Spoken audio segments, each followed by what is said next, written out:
It's great to have you with us from wherever you're tuning in from. For more information about Elevate Church or to contact us, head to our website elevatechurch.me and take us wherever you go by downloading our Elevate Church AU app. We hope this message inspires and helps you to take your next steps in your journey. Great. Hey, good morning. This is the week 2 of a brand new series we launched last week, week 1, called God Can Make a Way. Now, here's the question. How many of you are familiar with this children's book, We're Going on a Bear Hunt? Anyone familiar? Yeah, all right. Yeah, so you should be. This thing has sold, I looked up the stats, and I'm like, why didn't I write this? Sold bonkers amount. We're going on a bear hunt. Now, I was tempted to read it to you all, but I thought we'd do one better and actually get a little slice from the author, UK author Michael Rosen. So here's Michael. Chum, chum, chum, chum, chum, chum, chum, chum. We're going on a bear hunt. We're going to catch a big one. What a beautiful day. We're not scared. Uh-oh, grass. Long wavy grass. We can't go over it. We can't go under it. Oh no, we got to go through it. Swishy, swashy, swishy, swashy, swishy, swashy. Chum, chum, chum, chum, chum, chum, chum, chum. We're going on a bear hunt. We're going to catch a big one. What a beautiful day. We're not scared. Uh-oh. A river, a deep, cold river. We can't go over it, we can't go under it. Oh no, we got to go through it. Dive in. Splosh, splash, splosh, splash, splosh, splash. Anyway, sorry about that. All right, okay, listen, we're going to be talking about another book, the Bible. That's maybe one of the second best books ever written, which incidentally, if you want to hear that more, apparently they use that book to teach English in Taiwan. So there you go. So go to Taiwan and you'll be sorted. Anyway, that's enough for today. But in that book, the family, they're going on a bear hunt and they come across grass and then river and then mud, then a snowstorm, then there's a forest, and they finally get into the cave, tiptoe. And then they see a bear and they're like, turn around, tiptoe. And then they go back through all the same obstacles that they'd come through before. And what Michael writes as a recurring line, and some of you will know this, and some of you are like, oh my gosh, every time our kids said, read it again, you had to read this line. We can't go over it. We can't go under it. Oh no, we've got to go through it. And this line in this book tells you something you already know, and that is that in life you will encounter obstacles. Unavoidable. Guess what, people? Even Jesus followers will encounter obstacles. Maybe a wall, and I'm going to use the metaphor of a wall today, and it's a wall that on the other side of the wall are opportunities. On the other side of the wall are promises. On the other side of the wall, we have a sense that there's possibilities, and yet that's a problem because between us and those opportunities and promises and possibilities is a wall. And we can't go over it and we can't go under it.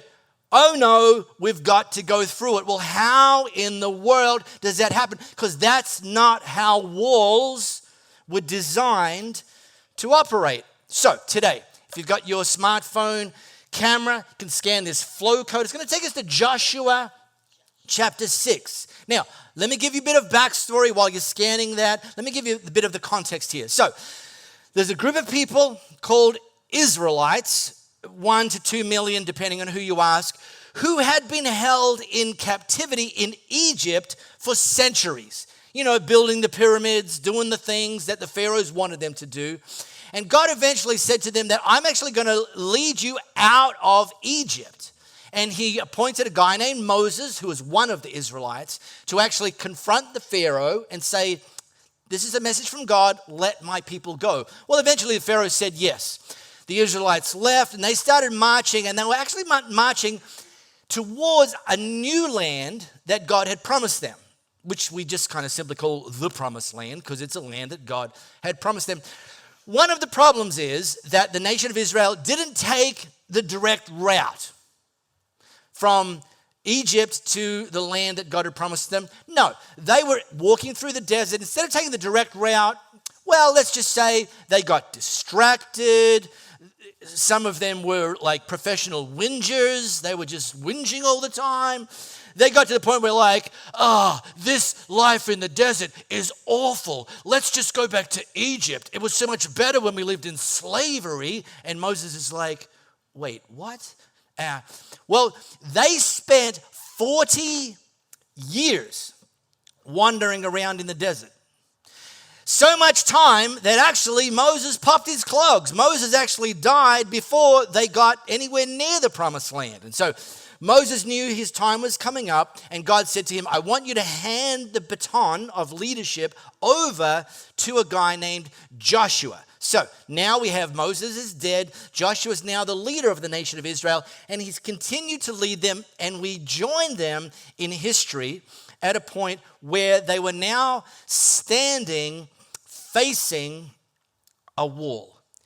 And in this point in history, this wall was the wall to a city named Jericho. In fact, it's the first ever walled city in human history. It would have looked something like this. That the Israelites are now on the outside of this, and simply because of the geography of where Jericho was located, the nation of Israel could not get to the land that God had promised them without going through Jericho.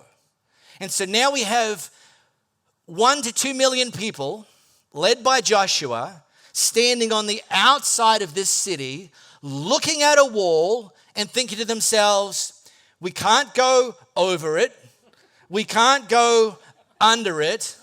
Oh no, we've got to go through it. But that's not how this wall was designed to operate. In fact, this is how things were going down at that point. Now, the gates of Jericho were tightly shut because the people of Jericho were afraid of the Israelites. No one was allowed to go out or in. 4 years ago, we understood this. It was called lockdown. No one, New Zealanders understood it, West Australians understood it, Victorians understood it. No one was allowed to go out, no one was allowed to go in. But here's the bonkers part of this. The Israelites were not soldiers. They were actually refugees. So why in the world was the nation of Jericho so terrified by a bunch of refugees, unarmed refugees, to the point where they not only didn't want anyone coming in because they felt under threat, they wouldn't even, don't even go outside of the walls because the Israelites are out there. Remember, not soldiers. So hold that thought. But before I proceed, let me just bust a myth. And one of the myths that some people buy into is that when we face an obstacle, when we face a wall, it must mean that we're out of God's will. Because if we're in God's will, there'd be no walls, everything would be easy, we'd leave home, and it's all green lights all the way to the destination. That's being in God's will. Well, listen, right in this very moment, the entire nation of Israel were perfectly positioned in God's will, and they were facing a wall. But here's the big idea for today. If God led you to it, He will lead you through it. Okay? Now, one of the things that is so encouraging about God is that when He leads us, like by definition, He goes before us. And so when we face a wall, he's already on the other side, working for our good and for his glory. That's so encouraging to me. So we have a young adults Elevate group, which, by the way, this week now is renamed Young Adults Plus, thanks to Reese, who's not a young adult, but we let him in.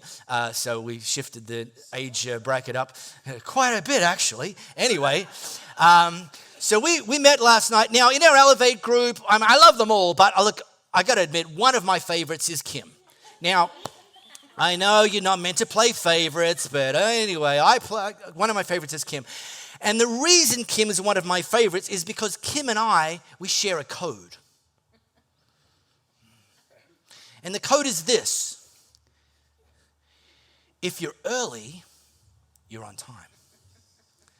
But if you're on time, you're already late. I learned that from my father. I didn't understand it when I was young. Why do we have to get there 15 minutes early? Because, son, if you're early, you're on time. And if you're on time, you're already late. All right. Now it makes sense to me. And it makes sense to Kim. So here's the thing. With our Elevate group, we hosted at our home. It starts at 5:30. Even if the other people in our Elevate group miraculously turn up on time at 5:30, and I mean miraculously, if, what? What do you mean? If, by some chance, they don't send a Facebook message saying, I'll be there closer to 6, then, here's the thing, even if they turn up on time at 5:30, guess what? Absolute guarantee that Kim will already be there and already be working and have her delicious gluten-free blueberry cheesecake chilling in the fridge, ready to count how many slices I eat and then throw me under the bus. Now, it's not a great metaphor, but the point is that God does that. When we come against an obstacle, we need to know, we need to be encouraged by the fact that God goes before us. Even when we're staring at the wall, he's already on the other side of it, working for our good and for his glory. But we don't all see that. I mean, let's just face it. We don't all see that. I mean, we can even say, yeah, okay, great. But we don't see it because we see a wall. We can learn to trust that God's doing that, but we don't see it. So here's Joshua. He's looking at a wall. He doesn't know what's going to happen. He doesn't understand the strategy. He does know that God's promised them a land beyond Jericho. He does know that the only way they're going to get to that land is to have to deal with Jericho, go through this wall. But he has no clue. No clue. He doesn't know what's on the other side of the wall. He knows nothing. So he sent some spies into Jericho. So they sort of snuck in, and actually...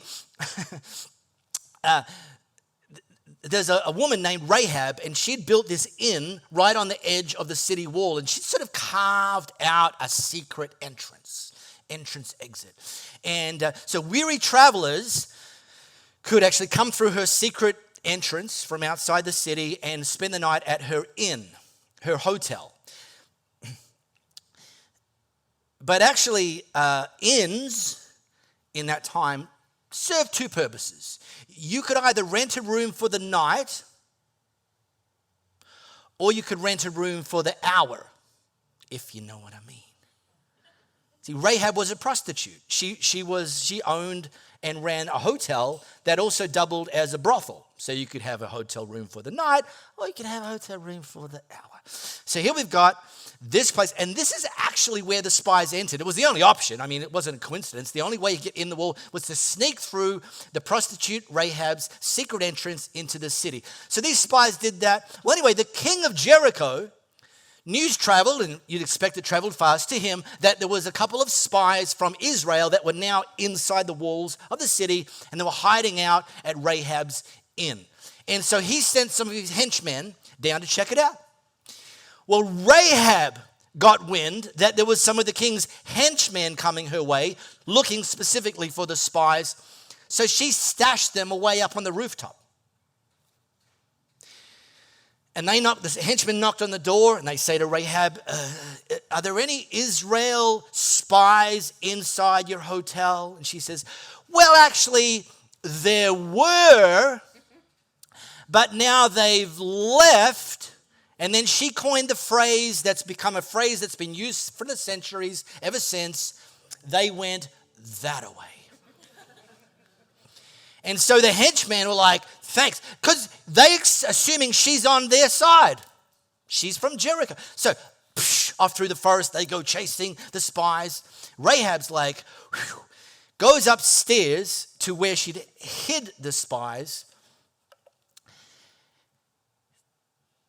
to talk with them and says to them, I know the Lord has given you this land, she told them. We're all afraid of you. Everyone in the land is living in terror. For we've heard how the Lord made a dry path for you through the Red Sea when you left Egypt. No wonder our hearts have melted in fear. No one has the courage to fight after hearing such things. For the Lord, your God, is the supreme God of the heavens and the earth below. God had already gone before them to plant seeds of faith in a Jericho brothel owner, to actually convince the entire nation of Jericho that the God of Israel was more powerful and they better watch out. God did this before the Israelites even got to the edge of the wall of the city. And not only raised up her faith, but raised up an ally. So here's a question. What difference, just like ask yourself this question. What difference would it make if you believed that that was true? That when you face your next obstacle, if you believe that God is already on the other side, moving and working for your benefit and for his glory. When you hit a career wall and you've sent out all the resumes and you've got nothing back, to know that, you know what, I know even as I'm staring at this career wall, I'm trusting that God has gone ahead of me and he's already working on the other side. What difference would that make? A family wall, like my family is going bonkers. We are splitting and dividing like crazy. We're fighting over dumb stuff. It's just, it feels out of control. We need desperately to get to the other side of this and bring back unity and harmony and love. But I can't see how that's going to happen. What difference would it make to know that God's already on the other side of that wall working on your behalf? That destructive habit that you've developed, or maybe your parents had it and you've now got it and you're thinking, this is never going to be different for me. To know that I've tried it before and here I am back in the same place again. To know that God has gone ahead. He's on the other side of that wall already working on your behalf. And the reason I want you to ask that question is because actually our mindset can in and of itself be a limiter. Like how we think about things, how we think about obstacles, how we think about walls, just in and of itself can become a self-fulfilling prophecy. It's this idea that if you don't believe it can happen, you're probably right. And you'll probably see your future prove that you were right because you started the journey and went through the journey believing it was never going to happen. Like our mindset can be the wall. If you think things will never change, if you think you'll never be a good parent, if you think you'll always be broke, if you think you'll always be an addict, if you think you'll never be successful, if you think you'll never get the grades you need, then guess what? You're probably right. But if you think that this wall is only temporary and I've got a head start because God himself has already gone ahead of me, he's already on the other side of that seemingly impossible, insurmountable obstacle, preparing things, getting things ready to make a way where there seems there's no way, then guess what? We can shift our perspective. We can shift our mindset. This can start to feel like, I don't know how, but it seems to me it's only a matter of time. This wall is not permanent. This wall is temporary. I don't need to know how. I just need to know who. Yeah. Hello. Yes. All right. Oh, I felt like I was preaching for a second there. Woo! But here's the thing. Not only is God, like when we're waiting, staring at the wall, not only is God working for you, he's almost always working on you and in you, preparing us to get us ready to be able to take what's on the other side and live in it and operate in it and be the sort of people that God saw us capable of being when he made the promise in the first place. There's a build-up before the breakthrough. And in nearly 30 years of church leadership, sadly, I've lost count of how many people have quit with a meter to go. And you're like, oh, wow, so close. Now, I'm going to tell you something you're going to almost certainly find very difficult to believe. I spent my teenage years in the 80s. The 1980s. I know it seems impossible. How could someone so young have been a teenager in the 80s? I understand that. Okay, I understand. But it's true. One of the things that characterized the 80s was what's known as hair bands. Hair bands. Known at least as much for their hair as for their music. So let me just either take you back on a walk down memory lane, Reese and Rod, or if you none of these people look even vaguely familiar and they all look like it's the same band. Let me explain. Here we have Bon Jovi. Then to the next one we have Def Leppard. And then down here we've got Poison. And then over here, Twisted Sister. Twisted Sister. Twisted Sister, their biggest hit, and by the way, some people would say only hit, and I'm one of those people, only hit, is a song called We're Not Gonna Take It, and it goes a little something like this. Now's probably a good time to disclose showing you that video has absolutely nothing to do with this message. I just wanted to have a moment. It's one of the best 73 seconds of my life.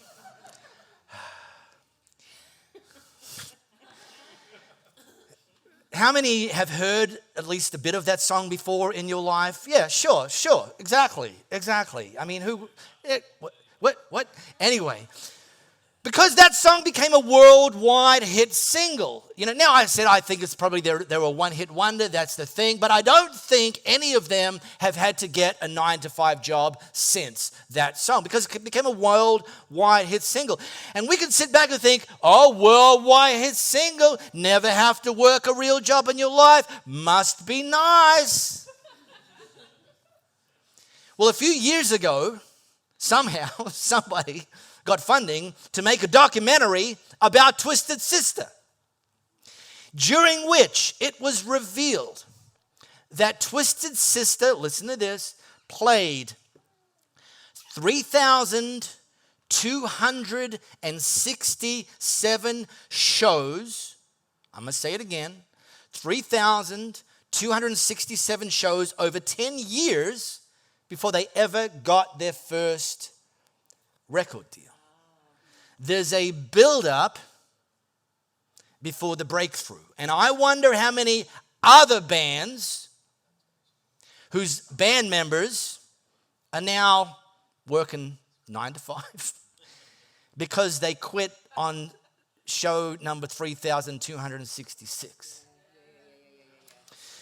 This week I was reading an interview with Anthony Tan. Anthony Tan, Singapore-based, Malay native, was the co-founder of a company called Grab. Now, Grab is considered like the Uber of Southeast Asia. They do ride-hailing. That was kind of their bread and butter. Food delivery now is added on. And more recently, financial services. Anyway, in 2021, Grab launched on the New York Stock Exchange, the NASDAQ, actually, and opened with a valuation of $40 billion,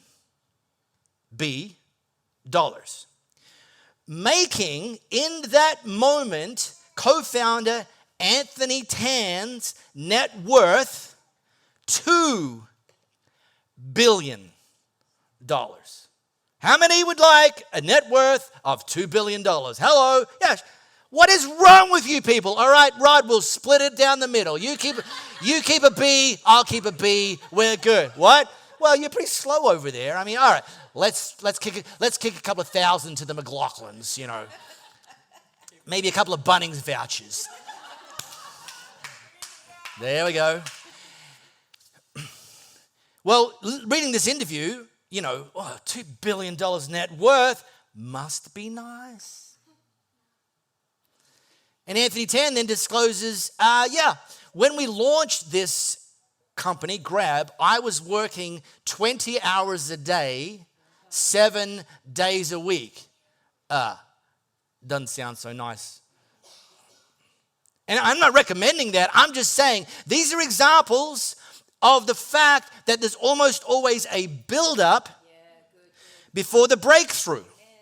And unless we position ourselves and stay positioned and stay open and allow God to shape us and form us and stretch us and mold us and slap us around a bit, we're almost certainly not going to experience the breakthrough because there's a build-up before the breakthrough. And here's the thing about the build-up. It's not always glamorous.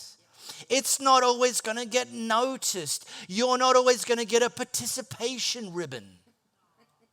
It's going to be the prayers you prayed that nobody even knows about.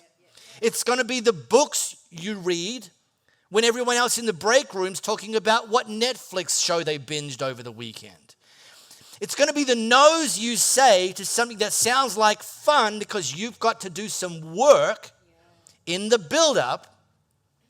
It's going to be the courses you take. It's going to be the mentors you seek out. That's the stuff that we can't skip that and expect the breakthrough. There's a build-up before the breakthrough. Now, here's the thing. Now, finally, after this entire journey, 40 plus years, now God reveals the strategy, which is like, don't you, I was going to say hate that about God. Sounds a bit strong. But like, some of us, we want to know the strategy before we even leave the front door. Like, God, I want to know the strategy. You know what? Sometimes it's better that God didn't show you the strategy. You know the guy during high school that you were praying would notice you, and now 20 years later you saw him on Facebook and you're like, oh, thank God, God didn't answer that prayer.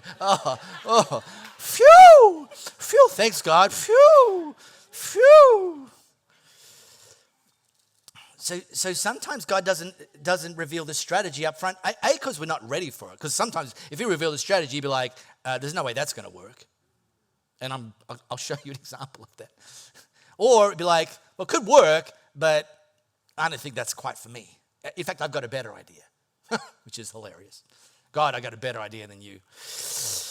Maybe you should be taking notes up there. Send you an email with some steps. So finally, God outlined the strategy. He said to Joshua, take some of your men and march around the wall once a day, every day, for 6 days. Get your 10,000 steps in. Once a day, it's a few miles. So just just go. It doesn't have to be timed. It's not a fun run. Just a lap. Each day for 6 days. And then on the 7th day, I want you to walk around the wall. But this time I want you to walk around 7 times. And when you get to the end of the 7th, I want you to blow the horns and I want you to scream. And when you do, the walls will come down.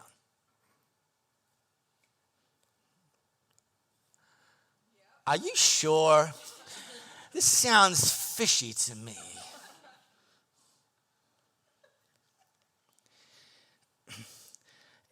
And I think if I'm Joshua, and you church veterans, you know how the story ends. Okay, me too. But if I'm Joshua in that moment, I'm thinking to myself, wait, what? I've actually got to tell people this. Here's what God wants us to do. That takes faith.